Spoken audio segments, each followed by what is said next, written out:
Hello there, hope you were able to enjoy your weekend, although for some of us it's what you might call been tipping it down, particularly for southern areas of England. This band of heavy rain and thunderstorms has been moving its way in throughout Sunday. Parts of Devon and Somerset have seen close to 100 millimetres of rain fall, which is well over what we'd normally expect for the whole month of September.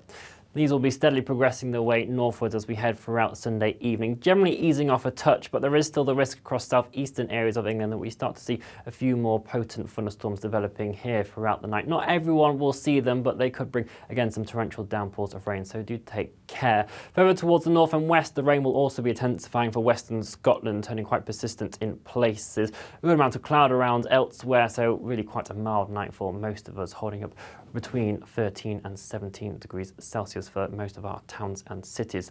But whilst it will be a mild start to Monday morning, it's also going to be quite an unsettled one. This band of heavy rain will be slowly pushing its way eastwards throughout the day, scooping up some of the thunderstorms that are still lingering across the southeast of England, all moving their way across towards the North Sea. The rain will be quite persistent for parts of northeast Scotland, Aberdeenshire, Caithness, over towards Orkney. Behind that, we will start to see some brighter interludes developing, but still with quite frequent showers pushing their way in from the west, quite blustery as well in amongst all of that. Temperatures generally ranging between 14 to 21 degrees Celsius. Westerly winds from the Atlantic helping to turn things quite fresher across western areas, so holding on to some slightly cooler conditions here. In the far southeast, the mild air still in place, so climbing towards that 21 degrees Celsius value. Into Monday evening, that rain in the far northeast will be slowly clearing its way off, but other eastern counties should see things turning largely dry, and those showers will ease off mostly, but they will be persisting further towards the west, particularly for parts of western Scotland and Northern Ireland, before we see this increasing, more persistent area of rain move its way in through the early hours of Tuesday morning, certainly turning into quite a damp, cloudy start to Tuesday here.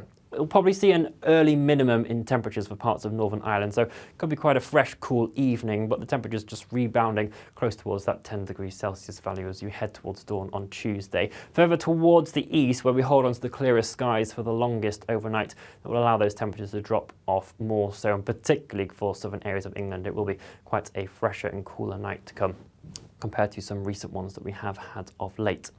To really understand this area of rain that is moving its way in from the west, we actually have to start the journey over on the other side of the Atlantic, close towards Canada, with this area of low pressure that has been pushing around Nova Scotia throughout the weekend. This is the remnants of what was Hurricane Lee, closer towards parts of the Atlantic, but as it's moved further north, it's moved over colder waters, and so it's lost its hurricane status and has gone through what we call a post-tropical transition, and is now a more mid-latitude storm. Still quite a potent one, so it will be gradually pushing its way across the Atlantic, in part thanks to this powerful jet stream that's in place, so helping to move its way across over towards the UK. Initially, it'll be bringing this warm front with it, so that's what's coming our way on Tuesday, and then the area of low pressure settles itself across the northwest more towards Wednesday, with the cold front then digging its way southwards. So for Tuesday itself then, that band of rain will be pushing its way in, a damp start for Northern Ireland, then the rain moving its way eastwards, quite persistent and heavy for parts of northwest England, northern areas of Wales as well. Parts of the far south and the far north may see some drier intervals in place, but still quite an unsettled day for many of us. Coastal gales around much of England, Wales and Northern Ireland. That certainly will make it feel quite fresh in places, even with temperatures around 18 to 20 degrees Celsius across those three areas of the country. When you add on the strength of the winds, it will be feeling quite brisk in places. Far north of Scotland, or into some slightly cooler conditions, generally 12 to 15 degrees Celsius there. That area of low pressure is still going to be holding on as we head throughout Wednesday as well, so there's plenty of autumnal weather to keep an eye on, so do keep up to date with the latest across all of our social media channels, and we'll be back with you very soon on the app, on the website and on YouTube. Bye bye.